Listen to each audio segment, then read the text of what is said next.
Hey guys, तो स्वागत है कमेंट से क्वेश्चन के एपिसोड 106 में, जहां आज हम बात करने वाले हैं आपके द्वारा पूछे गए सवालों का जो आपने कमेंट सेक्शन में पूछे। जैसे कि क्यों थैनोस ने इटर्निटी के पास जाकर विश नहीं मांगी और क्यों वो इन्फिनिटी स्टोन्स के पीछे पड़ा था, कैसे हर कोई स्टॉर्म ब्रेकर यूज कर पा रहा था थॉर लव एंड थंडर के अंदर। इसके अलावा हम ये भी जानेंगे कि बिना किसी वेपन का यूज किए थॉर उड़ सकता है या नहीं। साथ ही साथ कुछ और क्वेश्चंस भी डिस्कस करेंगे। टाइम स्टैम्प आपको डिस्क्रिप्शन में मिल जाएगा। तो बिना किसी देरी के चलिए मेन वीडियो पे आते हैं। तो शुरुआत करते हैं इस सवाल से कि थैनोस इटर्निटी के पास क्यों नहीं गया, क्योंकि ये वो सवाल है जिसको सबसे ज्यादा आप लोगों ने पूछा था कमेंट सेक्शन के अंदर, जिसके कई सारे कारण हो सकते हैं। जिसमें से सबसे पहला कारण ये होगा कि इन्फिनिटी स्टोन्स एमसीयू के अंदर कॉमिक्स के जैसे ही बहुत पावरफुल हैं, इतना कि वो इटर्निटी को कैद करके उसकी जगह ले सकते हैं या फिर उसके द्वारा किए गए डूइंग्स को बदल सकते हैं। अगर आपने इन्फिनिटी गॉन्टलेट वाली स्टोरी पढ़ी होगी तो उसमें आपने पढ़ा होगा कि जब थैनोस वर्सेस सारे कॉस्मिक एंटिटीज हो रहा था तो थैनोस ने स्टोन्स की मदद से उनको कैद कर दिया था एंड सॉर्ट ऑफ इटर्निटी की जगह को ले लिया था, जो कि उसकी सबसे बड़ी गलती थी और ये गलती उसको महंगी भी पड़ती है। एज आगे जाके नेबुला इसी बात का फायदा उठाकर थैनोस के बॉडी से गॉन्टलेट निकाल लेती है और फिर वो यूज करती है।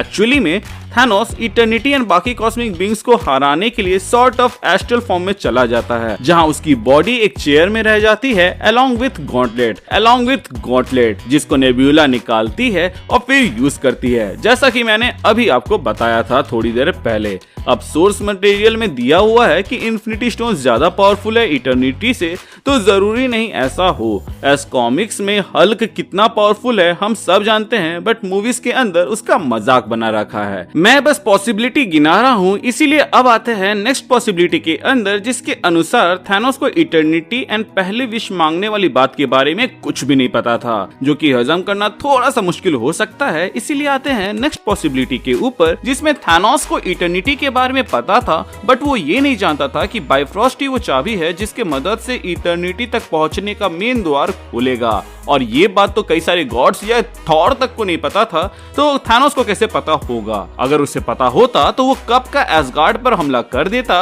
और अगर उसे सच में पता होता कि स्टॉर्म ब्रेकर ही वो चाबी है, तो वो एत्री से इन्फिनिटी गॉन्टलेट बनाने के जगह स्टॉर्म ब्रेकर ही बनाने को बोलता, जिसके जरिए वो उस द्वार को खोल सके। आप में से कुछ लोग बोल सकते हैं कि मे बी केविन फाइगी या फिर मार्वल वालों ने पहले ये प्लान नहीं किया था, इसीलिए ऐसा हुआ। लेकिन अगर आप हेला के इस हरकत पे गौर फरमाइएगा, जहां वो टेसरैक्ट को ये बोलती है कि ये बुरा नहीं है और फिर पास ऑन कर देती है, जबकि टेसरैक्ट की मदद से वो यूनिवर्स में कहीं भी जा सकती थी। मतलब कि बेसिकली टेसरैक्ट और बाइफ्रॉस्ट का काम तो सेम ही था, बट हेला ने टेसरैक्ट के जगह बाइफ्रॉस्ट को चुना, जिससे ये लगता है मानो उसे मालूम था कि बाइफ्रॉस्ट की असली ताकत क्या है, इसीलिए वो एक इन्फिनिटी स्टोन से ऊपर वहां पर बाइफ्रॉस्ट को प्रेफर कर रही थी। आपका क्या कहना है इस बारे में, आप हमें कमेंट सेक्शन के जरिए बता सकते हैं। अब बात करें शुभम भाई द्वारा पूछे गए सवाल का, जहां उन्होंने पूछा है कि क्या थॉर बिना किसी वेपन के उड़ सकता है। तो इसका जवाब डिपेंड करता है आप किस थॉर को चुनते हो। अगर आप मूवी वाले की बात कर रहे हो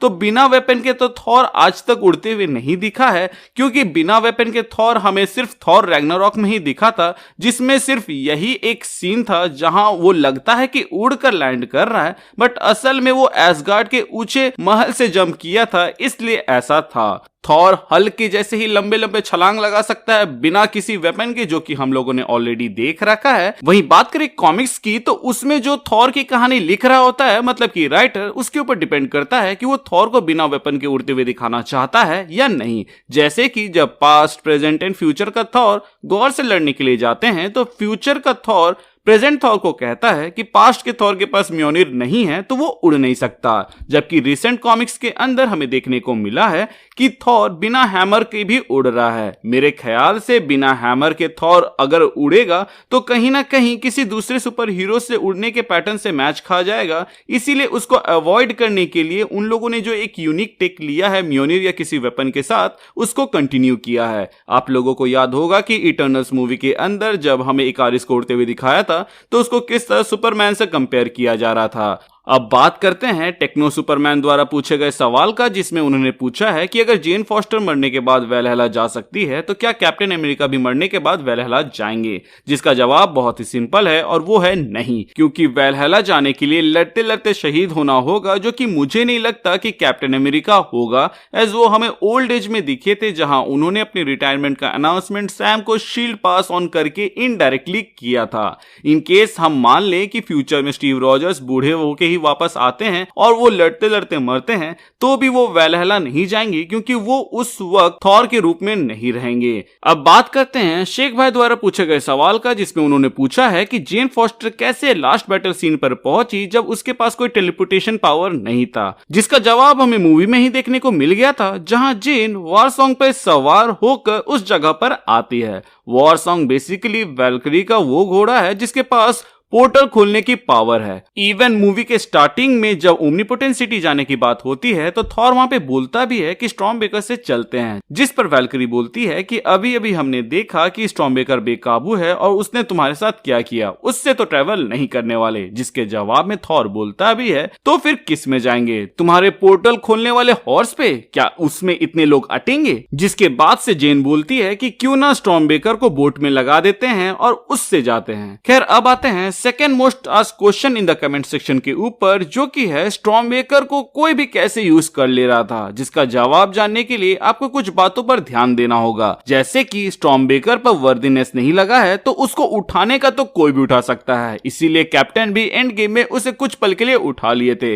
वही बात करें थॉर लव एंड थंडर की, तो इसमें थॉर के अलावा एक्सेल एंड गॉर ने ना सिर्फ स्टॉर्मबेकर को उठाया बल्कि उससे यूज करके बायफ्रॉस्ट भी खोला। एक्सेल हेमडाल का बेटा है तो शायद तक उसके पास अपने डैड के जैसे ही पावर्स हैं, तो मे भी इसीलिए वो बायफ्रॉस्ट खोल पाया था। इसके अलावा एक कारण ये हो सकता है कि थॉर के पावर देने के वजह से उसके पास गॉडली पावर्स थे, इसीलिए वो बायफ्रॉस्ट को खोल पाया था। वहीं बात करें गॉर की, तो गॉर के पास भी गॉडली पावर्स थे जो कि उसको नेक्रोसोर्ड से मिले थे, जिसके वजह से वो बायफ्रॉस्ट को ना सिर्फ फोर्सफुली खोल पाया बल्कि उसको चालू रखने के लिए अपने शैडो क्रिएचर को नीचे से पकड़ने का कमांड दे दिया था, जिसके वजह से स्टॉर्मबेकर ना ही गिर रहा था और ना ही बंद हो रहा था। इन्फिनिटी वॉर मूवी के अंदर हम लोगों ने देखा था कि हेमडाल ने कैसे अपने आखिरी समय में डार्क मैजिक का यूज करके बायफ्रॉस्ट को समन किया था। सो हो सकता है कि गॉर यहाँ पे डार्क मैजिक के पावर को यूज करके ही बायफ्रॉस्ट को खोल पा रहा था स्टॉर्मबेकर की मदद से। सो देखा जाए तो जिसने भी स्टॉर्मबेकर यूज किया है बायफ्रॉस्ट खोलने के लिए, उसके पास गॉडली पावर्स थे। गॉर को गॉडली पावर्स मिले थे नेक्रोसवॉर्ड से, और नेक्रोसवॉर्ड को किसने बनाया एमसीयू के अंदर, ये जानने के लिए स्क्रीन में दिख रहे लेफ्ट साइड वाले वीडियो लिंक पर क्लिक करें, और कोई दूसरी मजेदार वीडियो देखने के लिए राइट साइड वाले वीडियो लिंक पर क्लिक कर सकते हैं। Thank you for watching this video, stay tuned. और हाँ, वीडियो अच्छा लगा हो तो लाइक कर दीजिएगा, प्लस अपने दोस्तों के साथ शेयर कर दीजिएगा ताकि वो इसे मिस ना करे। इसके अलावा चैनल को सब्सक्राइब कर दीजिएगा ताकि आप मिस ना करे। प्लस हमारे चैनल का एक छोटा सा मोटो है जो कि लोगों की मदद करे। अपना ख्याल रखें and keep moving forward, current लगा